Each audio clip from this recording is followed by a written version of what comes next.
Bismillahirrahmanirrahim.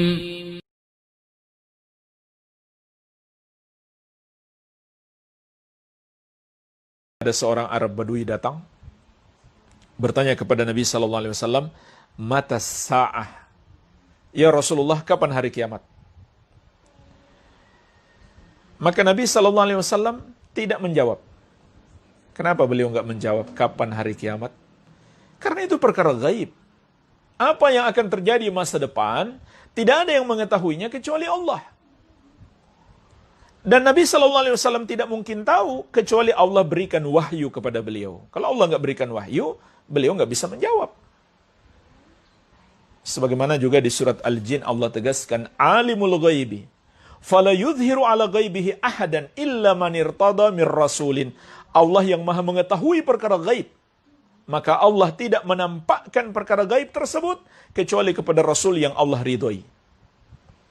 Jadi jemaah sekalian, kalau ada orang yang mengaku bisa meramal masa depan, maka ketahuilah dia adalah pendusta besar.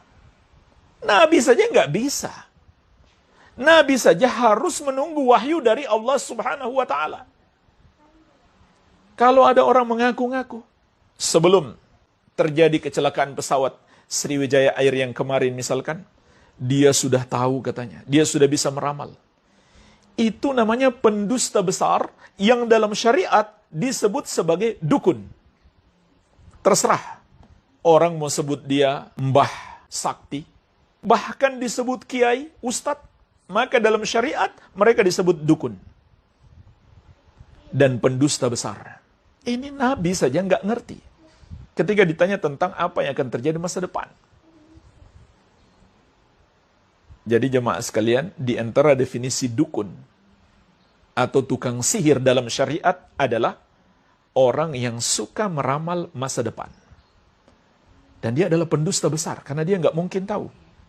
Dan Allah Azza wa Jalla menegaskan, "Kulla ya'lamu man fis samawati wal ardil ghaiba illallah." Katakanlah, tidak ada yang mengetahui satupun makhluk di langit maupun di bumi tentang perkara gaib itu kecuali Allah. Ini Allah sudah tegaskan. Gak ada yang tahu. Masa depan gak ada yang tahu kecuali Allah. Kok bisa-bisanya kita percaya orang yang meramal masa depan? Sungguh bodoh kita. Dijadikan berita lagi. Disebar-sebarkan. Ya, hati-hati. Semua yang terlibat menyebarkan dan semua yang percaya, mereka telah melakukan dosa terbesar, menyamakan orang itu dengan Allah. Artinya itu dosa syirik. Makanya, mempercayai para tukang ramal adalah pembatal keislaman. Jadi bukan pembatal sholat lagi, pembatal keislaman. Penghancur keimanan.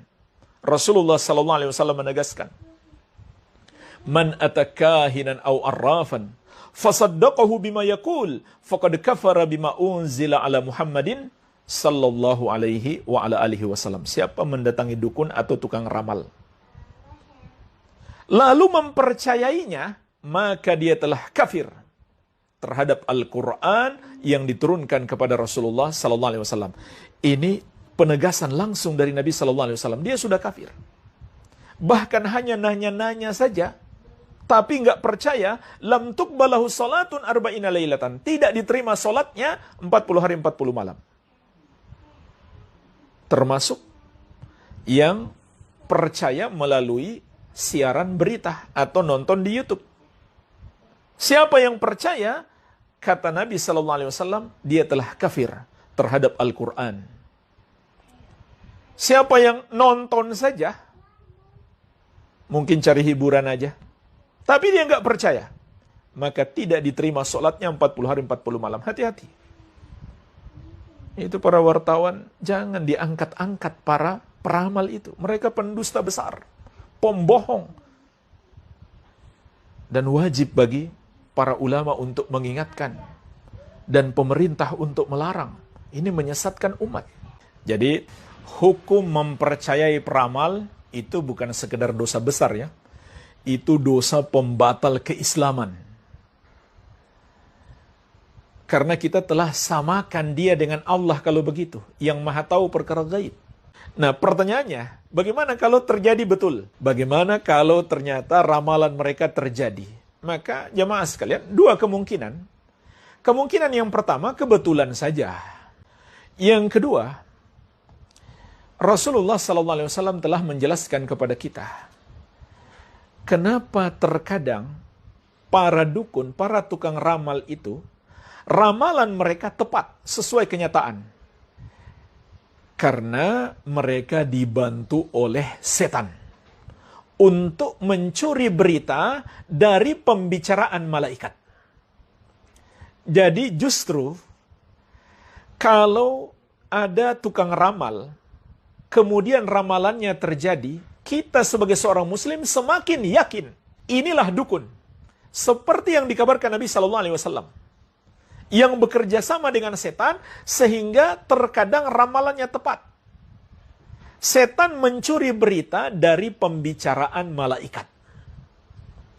Makanya ini sebenarnya bukan lagi gaib secara mutlak, hanya Allah yang tahu. Tapi ini gaib yang sifatnya sudah nisbi. Karena malaikat sudah Allah beritahu.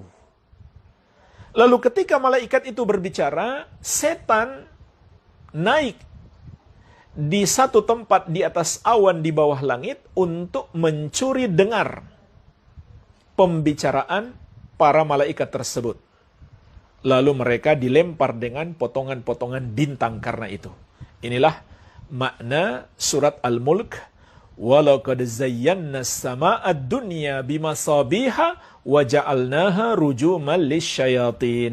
Dan sungguh kata Allah, kami telah menghiasi langit dengan bintang-bintang dan kami jadikan untuk melempar setan-setan. Yaitu setan-setan yang mencuri berita dari langit, dari pembicaraan para malaikat untuk dibisikkan kepada para dukun. Hanya saja kata Nabi SAW, mereka itu banyak naik bersaf-saf. Dan bisa jadi lemparan bintang itu kena setelah dia sampaikan kepada setan yang ada di bawahnya, terus ke bawah sampai akhirnya yang paling bawah, dialah yang memberitahukan kepada para dukun.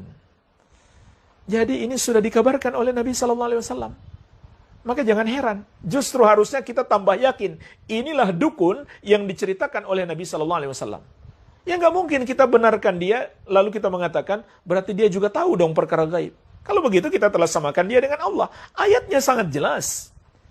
Kulla ya'lamu man fis samawati wal ardil ghaiba illallah. Katakanlah tidak ada yang mengetahui perkara gaib itu satupun makhluk di langit maupun di bumi kecuali Allah Subhanahu wa taala. Ya. Jadi tetap nggak boleh kita percaya walaupun terjadi seperti yang mereka ramalkan. Justru kita semakin yakin inilah mereka yang disebut dengan dukun, tukang ramal, budak-budaknya setan. Bekerja sama dengan setan untuk menyesatkan manusia seperti yang dikabarkan oleh Rasulullah sallallahu alaihi wa ala alihi wasallam.